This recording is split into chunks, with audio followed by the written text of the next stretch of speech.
এই এদেশে প্রেম করে বিয়ে সাকসেস রেশিও কত নেই?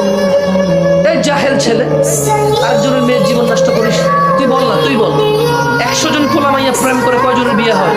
তোরা যে জানা করিস, এই গর্দব মেয়ে, এই বর্বর মেয়ে, তোর মাথায় কি গোবর রে?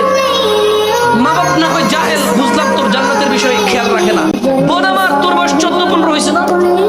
বোন আমার, তোর বয়স 16-17 হয়েছে না? কিভাবে তুই বিয়ের আগে আরেকটা ছেলের সাথে ঘুমাস? কিভাবে তুই আরেকটা ছেলের ক্লোজে যাস? কোন বুদ্ধি তোর কি বিবেচনা? তোর কুমারিত্ব কি বারবার ফিরে আসবে রে বোন? মারা গেলে মানুষ কি ফিরে আসে? তোর কুমারিত্ব কি বারবার ফিরে আসবে? তুই কিভাবে একটা ছেলের কাছাকাছি যাস বিয়ের পূর্বে?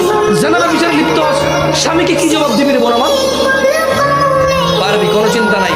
নির্লজ্জ, বেহায়া, হিজড়া ছেলে, ব্যক্তিত্বহীন ছেলে, যাকে দেখে তার পরিবার ভয় পায় না। যদি এই ছেলে যদি কোনো কুমারী মেয়ে না পায়, এই ছেলে যদি বুঝতে পারে যে এর বউ বিয়ের পূর্বে কারোর সাথে শারীরিক সম্পর্ক করছে, এর কিডনি বিক্রি হলো তালাক দিবে।